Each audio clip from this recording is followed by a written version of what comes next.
खुशखबर खुशखबर खुशखबर. रिदान jewellers आणत आहे आपल्यासाठी लकी ड्रॉद्वारे सोन्याचे दागिने बक्षीस म्हणून मिळवण्याची अविश्वसनीय संधी. ही योजना फक्त 10 महिन्यांसाठी राहील. या योजनेमध्ये 100 सभासद असतील. प्रत्येक महिन्यामध्ये एक चिठ्ठी लकी ड्रॉद्वारे आपल्या सर्वांसमोर काढण्यात येईल. ज्या सभासदाची चिठ्ठी निघाली त्यांनी त्यापुढे कोणतेही हप्ते भरायचे नाहीत. दरमहा 2000 रुपये भरा व लकी ड्रॉ मध्ये आपली चिठ्ठी निघाल्यास 20,000 रुपयांचे सोन्याचे दागिने बक्षीस म्हणून मिळवा.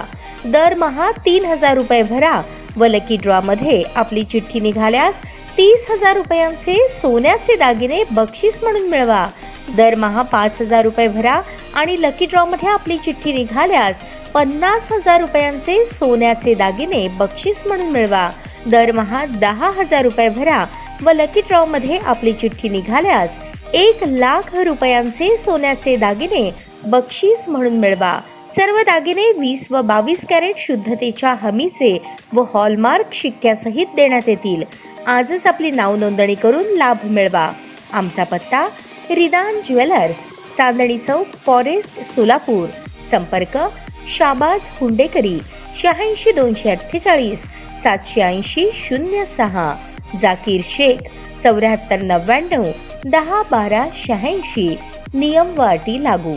राज्यसभेत अमित शहा यांनी त्यांच्या भाषणात भारतरत्न डॉक्टर बाबासाहेब आंबेडकर यांच्याविषयी अपमानकारक वक्तव्य केल्याबद्दल त्यांचा जाहीर निषेध करण्यासाठी अमित शहांनी माफी मागावी, त्यांना मंत्रिमंडळातून काढून टाकावे या मागणीसाठी खासदार प्रणिती शिंदे यांच्या नेतृत्वाखाली सोलापुरात डॉक्टर बाबासाहेब आंबेडकर सन्मान मोर्चा काढण्यात आला. यावेळी प्रत्येक काँग्रेस कार्यकर्त्यांनी हातामध्ये डॉक्टर बाबासाहेब आंबेडकर यांची प्रतिमा घेतली होती. प्रत्येकाच्या तोंडून जय भीमचा नारा आणि अमित शहा माफी मागा, अमित शहा यांनी राजीनामा द्यावा अशी जोरदार घोषणाबाजी करण्यात आली. डॉक्टर बाबासाहेब आंबेडकर चौकातून निघालेला हा मोर्चा जुना एम्प्लॉयमेंट चौक 7 रस्ता मार्गे नवीन जिल्हाधिकारी कार्यालयावर गेला. त्यानंतर जिल्हाधिकारी कार्यालयात निवेदन देण्यात आले. या मोर्चाचे नेतृत्व खासदार प्रणिती शिंदे यांनी केले. यावेळी प्रणिती शिंदे म्हणाल्या, केंद्रीय गृहमंत्री अमित शहा यांनी डॉक्टर बाबासाहेब आंबेडकर यांच्याबद्दलचे वक्तव्य केले, त्यावरून त्यांचा खरा चेहरा समोर आला आहे. आता त्यांच्या विरोधात देशात चळवळ सुरू झाली आहे. त्यांनी माफी मागितल्याशिवाय पर्याय नाही, अन्यथा त्यांनी केंद्रीय गृहमंत्री पदाचा राजीनामा द्यावा.